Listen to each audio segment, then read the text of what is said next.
Assalamualaikum warahmatullahi wabarakatuh. Halo semuanya, kembali lagi dengan saya Ahmad Fatahillah di channel NLP Spiritual Motivasi. Untuk video kali ini saya membahas bagaimana caranya mengatasi rasa sakit hati karena dibentak oleh seseorang. Nah, oke, simak terus video ini sampai selesai.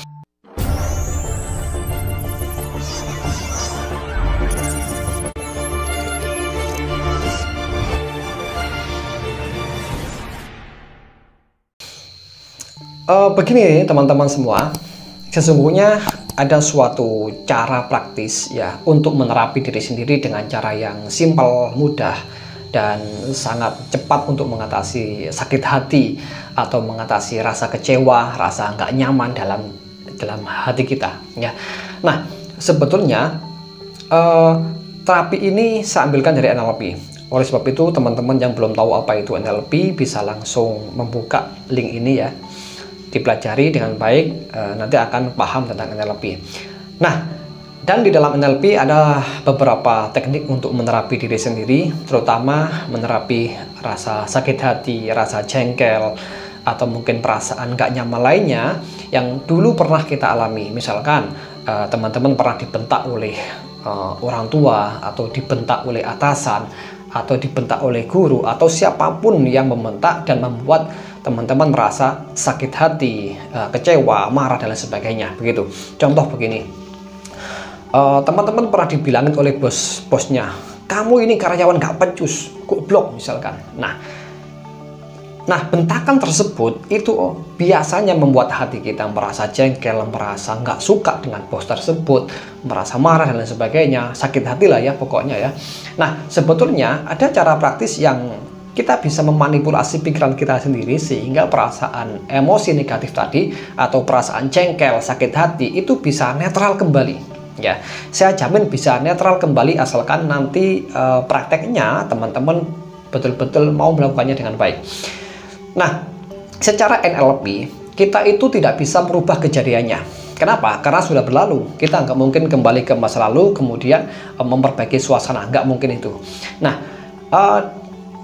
memang kita ini sebagai manusia, kita memang nggak bisa memperbaiki masa lalu kita, tetapi kita bisa memperbaiki bagaimana respon dari kejadian yang sudah itu. Ya, kejadiannya kita nggak bisa mengubahnya, tapi responnya kita masih bisa mengubahnya, kapanpun itu. Contoh begini, waktu Anda dibilang oleh bos Anda, kamu ini goblok, ya, karyawan dungu, nggak becus dan sebagainya. Perasaan waktu itu, respon yang Anda rasakan waktu itu adalah marah, jengkel, sakit hati. Seperti itu contohnya. Kemudian, respon seperti barusan itu bisa dirubah sebetulnya di saat ini. Ya, kenapa? Karena kita akan merubah struktur dari pengalaman itu.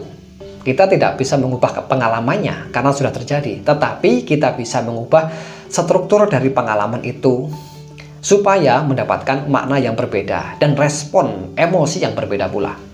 Gitu. Ini contoh kasus ya. Saya dulu waktu SMA kelas 10 ya, kalau sekarang kelas 10, kalau dulu itu kelas 1 SMA. Saya paling nggak suka dan nggak bisa pelajaran fisika. Nah, pelajaran fisika itu paling saya benci lah waktu itu ya. Nah, suatu hari saya disuruh mengerjakan guru fisika di depan kelas ya, soalnya ditulis di papan gitu ya. Kemudian saya disuruh maju, dipanggil, kerjakan ini. Saya nggak bisa mengerjakan fisika, sama sekali nggak bisa. Kemudian apa yang dilakukan oleh guru saya? Tiba-tiba saya didatangi dari belakang. Nah, kepala saya dijundu gitu ya, dijundu dari belakang sampai hampir menatap ke papan tulis.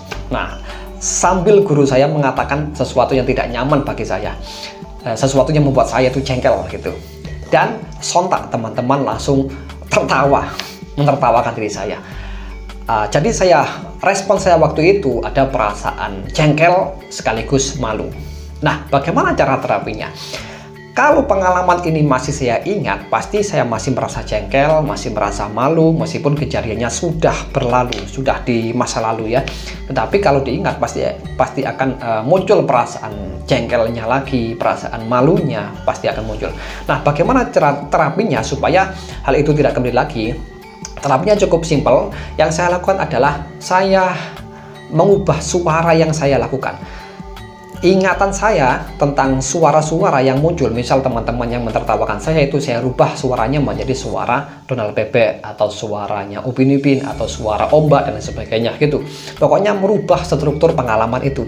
Kemudian perkataan guru saya yang nggak enak saya rubah menjadi suaranya Mr. Bean atau suaranya Donald Bebek atau suaranya siapa yang lucu begitu.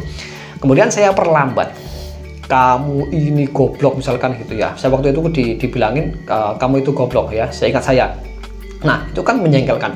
Tapi ketika saya ingat-ingat suara itu dan saya rubah menjadi suaranya Donald Bebek, kamu itu goblok misalkan seperti itu. Nah tiba-tiba perasaan saya yang muncul adalah ketawa, lucu gitu ya.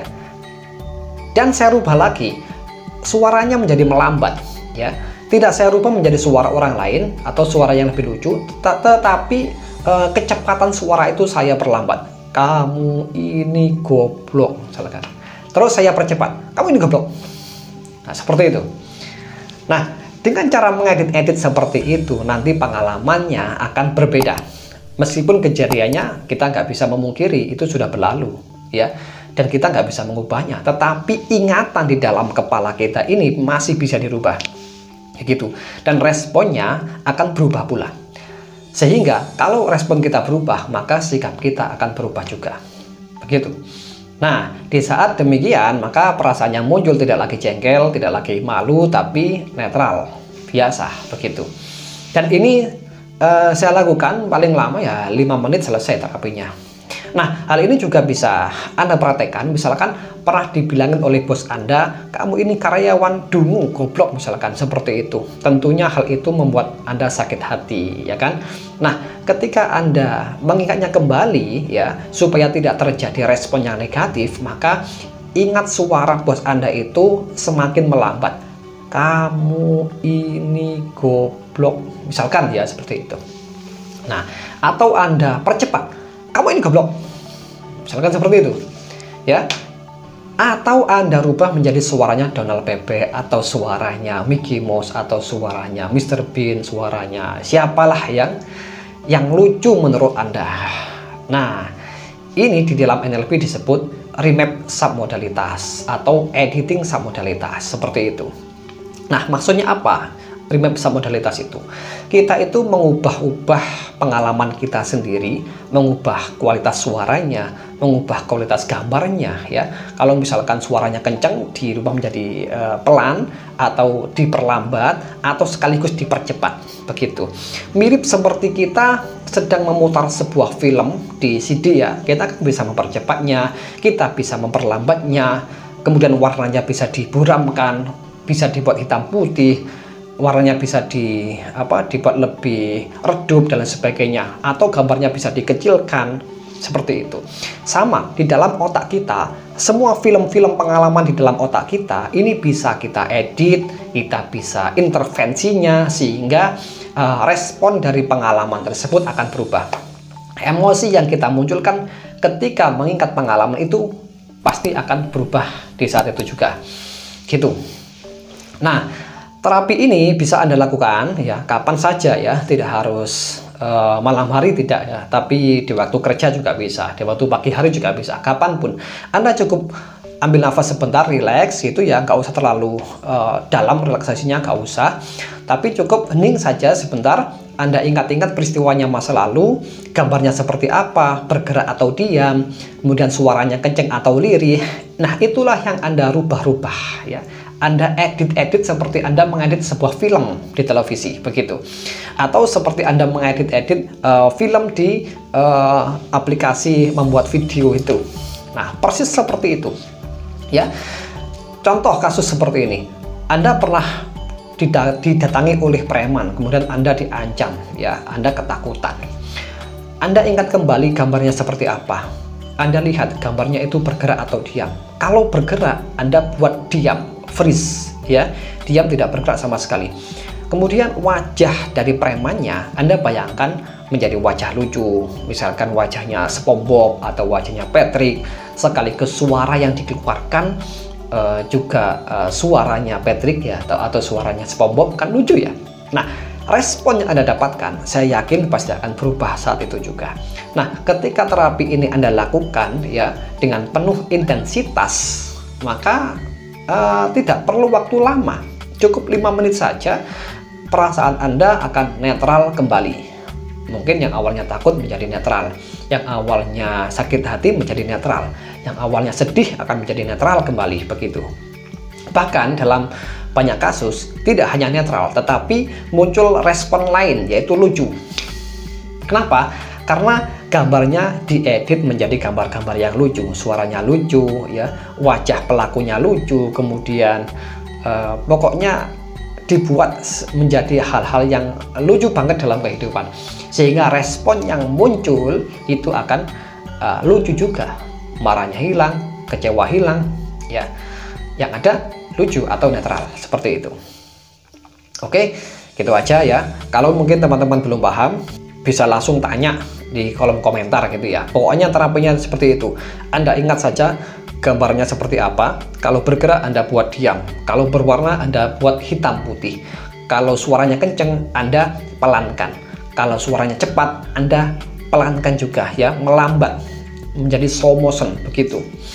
Nah, dengan cara seperti itu sangat mudah sekali untuk mengontrol emosi diri kita sendiri, mengontrol respon yang kita keluarkan dari diri kita, sehingga perbuatan kita, sikap kita juga akan semakin baik, begitu.